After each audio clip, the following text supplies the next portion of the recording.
कहानी की शुरुआत होती है एक घर से, जहाँ एक कमरे में अलार्म घड़ी बज रही है और तभी आकाश उठता है और जल्दी जल्दी स्कूल के लिए जाने लगता है। पर तभी उसकी माँ पीछे से रोकती है और कहती है, आकाश आज तुम फिर देर से उठे और नाश्ता भी नहीं किया और बिना टिफिन लिए ही स्कूल जा रहे हो, तुम कब सुधरोगे? कल भी मैंने कहा था ना कि अपना अलार्म थोड़ा जल्दी लगाया करो ताकि थोड़ा जल्दी उठ सको और स्कूल टाइम पर पहुंच सको, लेकिन तुम बार बार वही गलतियां करते रहते हो। आकाश कोई जवाब नहीं देता और घर से निकल जाता है। आकाश जैसे ही स्कूल पहुंचता है, वहाँ क्लास पहले से ही चालू हो चुकी थी। आकाश चुपचाप क्लास में बैठ जाता है और फिर कुछ ही देर में टीचर सबका होमवर्क चेक करते हैं और जब टीचर आकाश की कॉपी चेक करते हैं तो उसमें वही गलतियाँ फिर से मिलती हैं जो उसने कल की थी।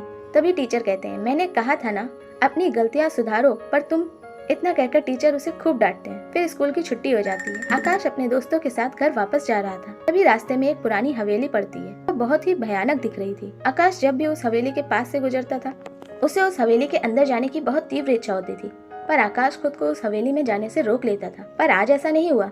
वह खुद को उस हवेली के अंदर जाने से रोक नहीं पाया और उस हवेली के पास पहुँच गया। हालांकि उसके दोस्तों ने उसे रोकने की काफी कोशिश की, पर उसने किसी की भी नहीं सुनी। जैसे ही वह अंदर गया, उसने देखा सारा सामान बिखरा सा पड़ा था और हर सामान पर धूल पड़ी हुई थी। वहाँ की हालत देखकर उसे समझ आ गया कि इस हवेली में सालों से कोई नहीं आया होगा। तभी आकाश की नजर एक कमरे पर पड़ी जहाँ कोई चीज चमक रही थी। आकाश जब उस कमरे के अंदर गया तो उसने देखा वहाँ एक बुक रखी है जो बहुत चमक रही थी। आकाश उस बुक के पास गया और उसने उस बुक को देखा। उसमें कई सारे मंत्र लिखे थे। आकाश ने उसमें से एक मंत्र पढ़ा।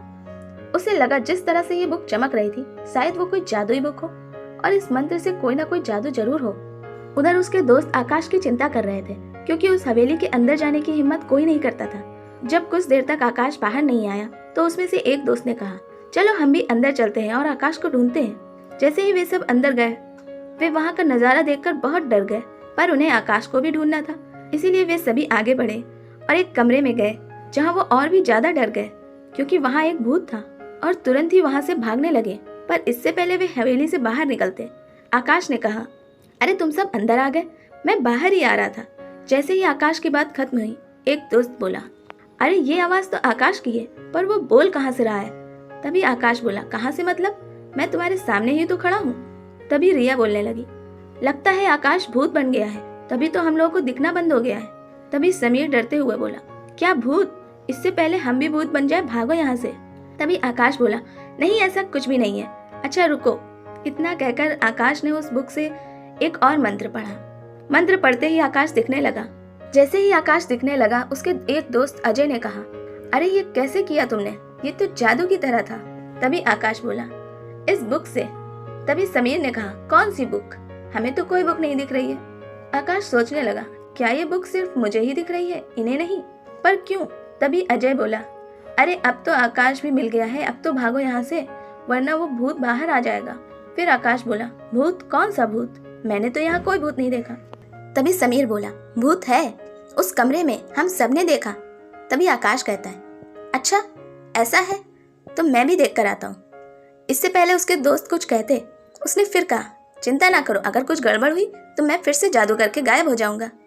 आकाश अंदर गया तो उसने देखा जिसे उसके दोस्त भूत समझ रहे थे, वो तो बस एक चादर है और कुछ नहीं। फिर वह बाहर आ गया और अपने दोस्तों से बोला, मैंने कहा था ना यहाँ कोई भूत नहीं है, वो तो बस एक चादर थी। फिर वे सब हवेली से बाहर आ जाते हैं। आकाश उस बुक को भी अपने साथ ही ले आता है, क्योंकि वह किसी को दिखाई नहीं दे रही थी, इसीलिए किसी को पता भी नहीं चला। आकाश अपने घर में बैठा उस बुक को देख रहा था और सोच रहा था, यह बुक किसी और को दिखाई क्यों नहीं देती, सिर्फ मुझे ही दिख रही है, आखिर क्यों? आकाश सोच ही रहा था कि उसकी नजर किताब के कवर के कोने में लिखे शब्द पर गई। उसने पढ़ा, वहाँ लिखा था, सावधान, यह एक जादुई किताब है, इसीलिए इसे रहस्य रखें और किसी को भी इस बुक के बारे में ना बताएं। आकाश ने इस पर ज्यादा ध्यान नहीं दिया। अगले दिन आकाश ने अपने दोस्तों के सामने उस किताब के मंत्रों से कई जादू करके दिखाए। उसे जादू करता देख सबने पूछा, यह जादू उसने कहाँ से सीखा?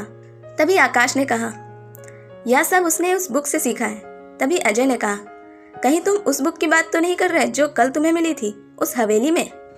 तभी समीर ने कहा, क्या तुम्हारे पास जादुई बुक है? हमें भी दिखाओ। तभी आकाश ने कहा, हाँ है तो, पर वह सिर्फ मेरी है क्योंकि वह मुझे मिली है। आकाश और उनके दोस्तों की बातें एक किनारे खड़े उसके एक क्लासमेट ने सुनी और जब उसको यह पता चला कि आकाश के पास एक जादुई बुक है तो उसने उसका बैग ही चुरा लिया